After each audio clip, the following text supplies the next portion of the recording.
administrations. 7 of her predecessors signed a statement commending her decision and her commitment to integrity. On Friday night, officials were able to file a motion to dismiss the Adams case. A judge still needs to sign off.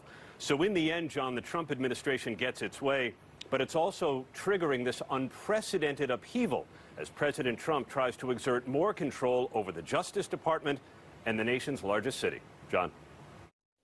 All right, Aaron Katersky. Thank you, Aaron.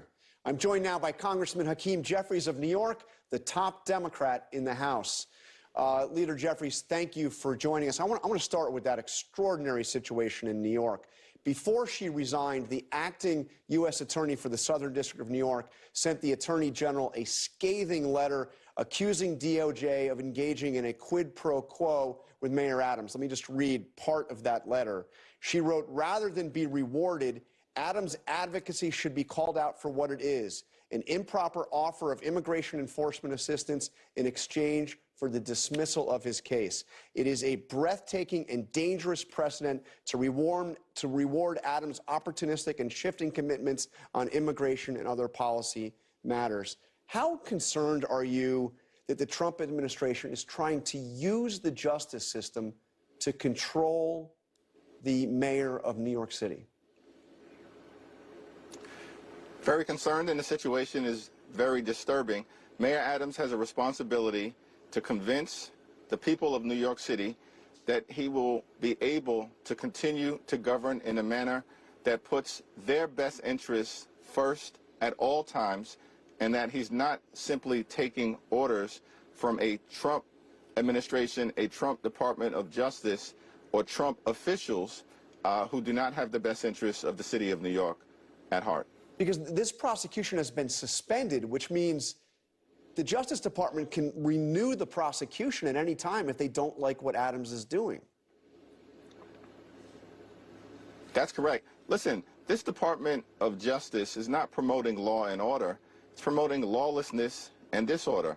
And that's been consistent with what we've seen from the Trump administration from the very beginning, including but not limited to pardoning hundreds of violent felons who attacked and brutally beat police officers and then were released back into communities all across the country, threatening public safety. Many of these individuals who were pardoned, this was all facilitated, of course, by the Department of Justice. My Republican colleagues in the House have said nothing about this, or, at worst, they continue to support what has occurred, this lawlessness and disorder. Many of these individuals who were pardoned, for instance, have extensive criminal records for things like domestic violence, weapons charges that are serious, and rape. So this is not an administration that is committed to the safety of the American people. They continue to undermine it and flood the zone with chaos.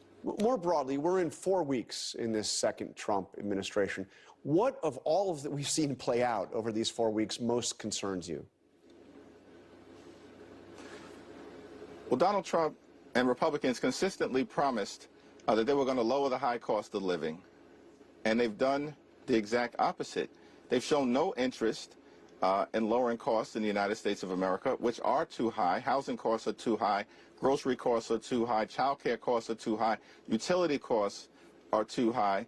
The cost of living is too high in the United States of America. This country is too expensive, but they've broken their promise. They have no interest in improving the quality of life of hardworking American taxpayers. Instead, what they're trying to do, while they distract the American people, is to jam the GOP tax scam down the throats of people all across this country, all in service of massive tax cuts for their billionaire donors and wealthy corporations.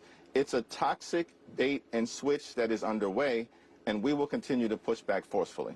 But Donald Trump's favorability rating is actually higher than it ever was the first time around. Let me ask you, a recent poll by Marquette looked at several of the things that he has done or says that he is going to do, and 63% favor federal government's recognition of only 2 sexes, 60% favor deporting immigrants who entered the United States illegally, 60% favor expanding oil and gas production, 59% favor declaring an emergency at the southern border. Is there anything you are seeing that Trump is doing that you are in favor of, that you think is the right thing? let me say, as it relates to all of those issues, we're just at the beginning. And the core promise that Donald Trump made is that he's going to lower costs for everyday Americans. In fact, we were told that grocery prices would go down on day one, on January 20th. Costs aren't lower. In fact, costs are increasing. The price of eggs is skyrocketing out of control. Inflation is on the way up. That was the core promise that's been broken. With respect to immigration, listen, we have to secure the border. We have a broken immigration system, and we need to fix it in a comprehensive and bipartisan way. At the same period of time, as Democrats, we're going to protect dreamers, protect farm workers, and protect families who help our communities across the country thrive. So I'm sure you saw Speaker of the House Johnson say the Democratic Party has no leader right now. You might expect it from him to say something like that, but your colleague Don Beyer, big supporter of yours in the House, basically said the same thing. He said, we're still looking for that national spokesperson, and it could be that Hakeem, you, becomes that national voice. It hasn't happened yet. So are you effectively the leader of the Democratic Party nationally right now, the main spokesperson? It's my honor to be House Democratic leader, and we're going to continue to work together in an all-hands-on-deck effort to push back against the far-right extremism that is being unleashed on this country with record velocity.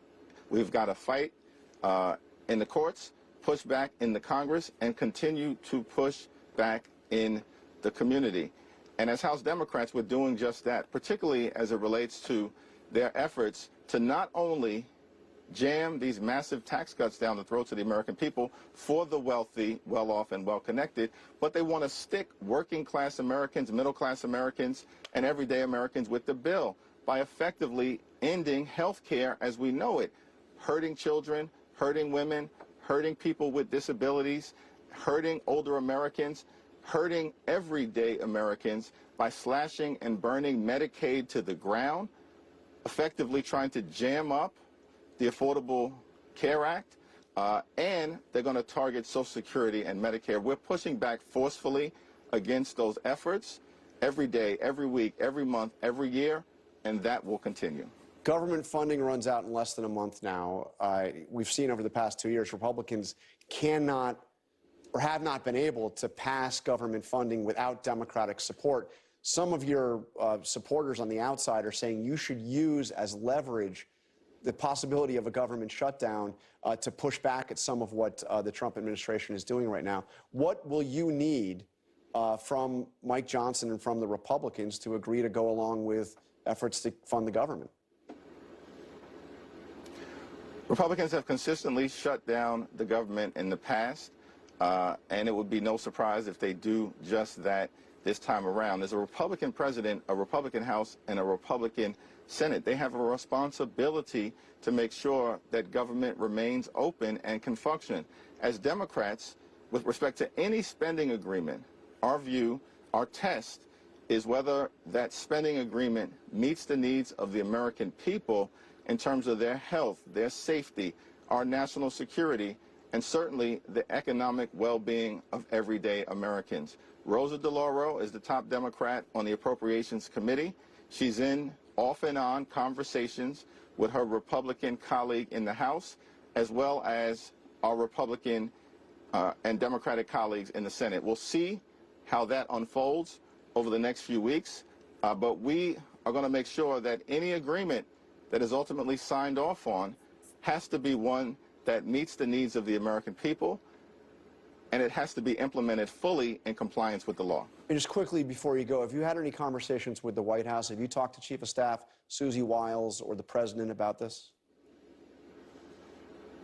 I have not had any conversation with the White House, but I do expect that as we get closer and closer to March 14th, that those conversations will perhaps intensify. And at the end of the day, what we have been clear about is that this budget that is working its way through the House of Representatives is a non-starter. Every single Democrat opposed it a few days ago in the Budget Committee, and I believe that will continue to be our position because it's out of control. All right, Democratic leader Hakeem Jeffries, thank you very much. Up next, top